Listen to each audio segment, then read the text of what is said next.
Matt Colvin here. I'll be teaching a course for the Davenant Institute in a couple of weeks called Pastoral Epistles and Early Church Polity. One of the things you want to find out about in this course is the origins of church offices, especially bishop and presbyter or elder and deacon. Roll up your sleeves. This is not an easy question. It is beset with traps and fallacies that have taken in some of the world's leading scholars. So in this little blurb, I want to take a minute to share an example. One of our earliest pieces of church order literature, the Didache, or Teaching of the 12 Apostles, dates from the 1st century, maybe late 1st century, early 2nd century, and it contains this instruction. Elect for yourselves bishops and deacons worthy of the Lord, meek men, not lovers of money, true and tested, for they liturgusi for you also themselves the liturgia of the prophets and teachers. The most influential German scholar of the origins of church office, Rudolf Sohm, takes this passage from Didache 15:1 to mean that the bishops and deacons perform the same functions as the prophets and teachers. For they too perform for you the service of the prophets and teachers. What, he asks, is the liturgia of the bishops and deacons? It is the same as that of the prophets and teachers, but in such wise that the bishops and deacons appear only in the second rank, as substitutes for those who have a clearer vocation, hence the kai autoi, they too. This passage of the Didache is then made to underwrite Sohm's claim that the functions of the episcopacy and diaconate are the same as the functions of the prophets and teachers, so that he then concludes that the ministry of the prophets and teachers, which is here in question, is no other than the administration of the Eucharist and of the offerings. This, in turn, underwrites Sohm's general contrast between the early church, which was run by charismatic prophets and teachers, and the later institutional church of Roman Catholicism in the Middle Ages, with its hardened and fossilized offices of bishop, presbyter, and deacon.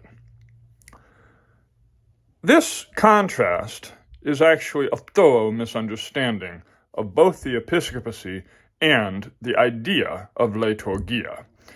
Here the verb they liturgize, liturgusi, and the noun liturgy, or service, liturgia, have fooled Sohm into drawing false conclusions from modern derivatives like liturgy.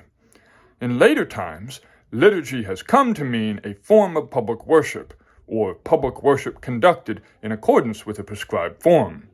This meaning, however, arose by metonymy. You may have been told by your pastor that liturgy means work of the people. This is a nice sentiment in that it's always good for the congregation to be involved in worship, but it's a bit of an etymological fallacy that equivocates between a subjective and objective relation of the people to the work. In classical Greek, say 5th or 4th century Athens, a liturgia was a benefaction performed for the public by a wealthy donor. The funding of choruses for dramas in ancient Athens, the underwriting of naval construction and warships, the sponsoring of teams of horses and chariots for races in the Olympic Games, etc. When Alcibiades boasts in a speech in Thucydides of having sent into the lists 7 chariots, no other private citizen ever did anything like it before. I won the 1st, 2nd, and 4th prize, and ordered everything in a style worthy of my great victory. He doesn't mean that he drove the chariots himself.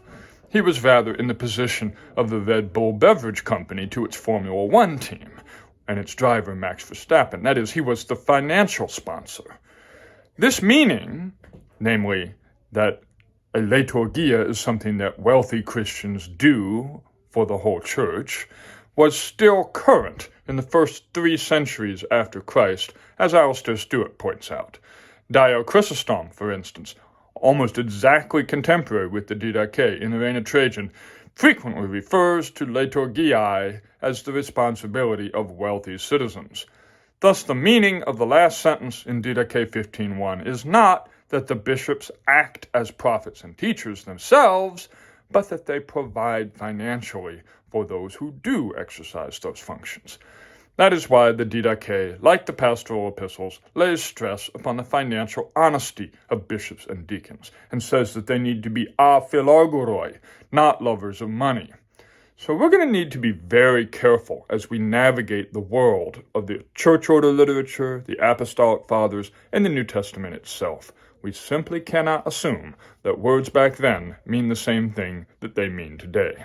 So I hope you'll join me to get clarity about the sources of our church offices. We're going to spend 8 weeks studying all the primary sources, and I will point out for you the traps so that we don't fall into them. Hope to see you there. Thank you very much. Bye-bye.